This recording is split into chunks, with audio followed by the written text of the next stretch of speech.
विमानों को फर्जी बम धमकियों से के मामले से जुड़ी हुई है। दिल्ली में एमएचए की उच्च स्तरीय बैठक जारी है। विमानों को मिल रही धमकियों को लेकर यह बैठक हो रही है। गृह मंत्रालय के अधिकारी बैठक में शामिल हैं। गृह सचिव, आईबी, सीआईएसएफ के अफसर इसमें शामिल हैं। 40 से ज्यादा विमानों को अब तक धमकी मिल चुकी है। रोजाना इस तरह की धमकियां मिल रही हैं।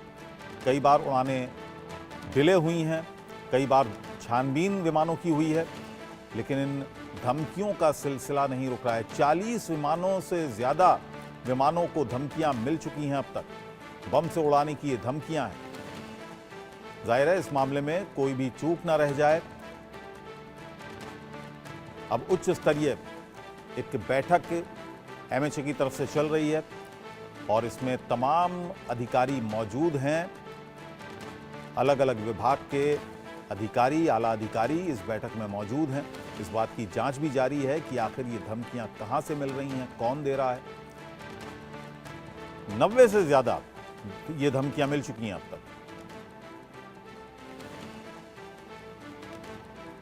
बार बार ये धमकियां मिल रही हैं। इस बात की भी जांच की जा रही है कि आखिर ये धमकियां, हालांकि ज्यादा सारी की सारी धमकियां जो हैं वो फर्जी निकली हैं। उनके पीछे कोई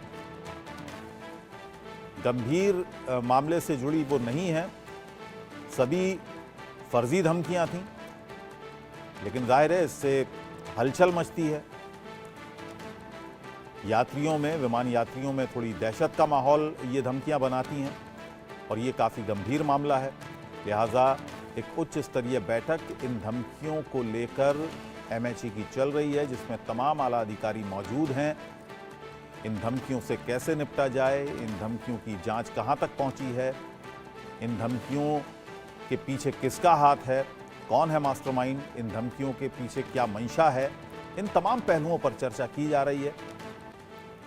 और जोर इस बात पर है कि जल्द से जल्द इस बात का पता लगाया जाए कि ये धमकियां आखिर कौन फैला रहा है, कौन दे रहा है।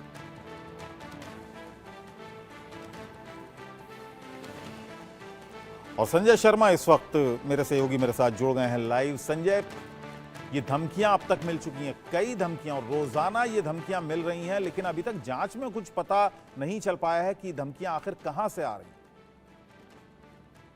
देखिए, गृह मंत्रालय की सारी एजेंसियां इस बात की जांच कर रही हैं कि इस तरीके के हॉक्स कॉल कहां से आ रहे हैं। तो ये मालूम पड़ रहा है सिस्टम में कि वीपीएनएस सिस्टम से ये कॉल किए जा रहे हैं। इस तरह के जो हॉक्स कॉल आ रहे हैं जिसमें लगातार धमकियां दी जा रही हैं एरोप्लेन्स को, प्लेन्स को, कि इनमें बम रखा गया, इनको बम से उड़ा दिया जाएगा। तो लगभग अब तक 30 विमानों को जिस तरह से देखा हमने कि रविवार को उनकी लैंडिंग हुई है, 25 विमानों को इसके पहले भी थ्रेट मिल चुकी है।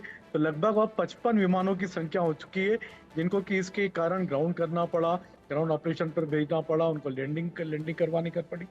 और केंद्र सरकार ही नहीं, विमानन कंपनियों को लगभग 200 करोड़ से ज्यादा की अब तक चपत लग चुकी है। इसके बारे में एजेंसियां यही कह रही हैं कि वर्चुअल प्राइवेट नेटवर्क से इस तरीके के हॉक्स कॉल किए जा रहे हैं और ये कहीं ना कहीं पाकिस्तान से जुड़े हुए तारे, इनके आतंकवादी अब लगातार इस तरीके की हरकतों पर उतर आए हैं। हमने देखा पिछले दिनों किस तरीके से रेलवे पटरियों पर ट्रैक को बाधित करने की कोशिशें की गई, कुछ रेलगाड़ियों को, मालगाड़ियों को ट्रैक से उतारा गया, उसकी कोशिशें हुई हैं। पर अब लगातार हमने देखा किस तरीके से एरोप्लेन को इस तरह की धमकियां दी जा रही है लगातार कि उनमें बम रखा गया है। तो इस तरह की धमकियों को सीरियसली लेने की जरूरत है। इसको लेकर के आज गृह मंत्रालय की एक बड़ी बैठक हुई है। गृह सचिव ने खुद ने उसकी अध्यक्षता की है। इसमें आईबी पूरा ब्यूरो बैठा था। इसमें गृह सचिव और के साथ में पूरा गृह मंत्रालय के आला अधिकारी भी बैठक में बैठे थे और लगातार इस बात की मॉनिटरिंग की जा रही है कि इस तरीके के हॉक्स कॉलों से निपटने के लिए क्या किया जाए, क्योंकि बाहर से आ रहे तो एजेंसी को ये पकड़ना मुश्किल हो रहा है, क्योंकि प्राइवेट नेटवर्क में जिस तरीके की हॉक्स कॉलें की जाती है उसको पकड़ना लगभग नामुमकिन सा होता है, लेकिन इस तरीके की कॉलों को नजरअंदाज नहीं किया जा सकता। तो गृह मंत्रालय इन पर नजर रखे हुए और लगातार क्या बताया जा रहा है संजय, क्या इसकी मंशा क्या है? सिर्फ यात्रियों में दहशत फैलाना, विमान कंपनियों को नुकसान पहुंचाना इसके पीछे की वजह है? सरकार को परेशान करना इसके पीछे की वजह है? देखिए, हमने देखा था किस तरीके से पिछले दिनों रेलवे ट्रैक से रेलगाड़ियों को उतारने के पीछे क्या मकसद था, किस तरीके से लोगों का नुकसान पहुंचाना, लोगों की जान माल का नुकसान हो, रेलवे को नुकसान हो, भारत सरकार का नुकसान हो, इस तरीके की मंशा व्यक्त की गई थी।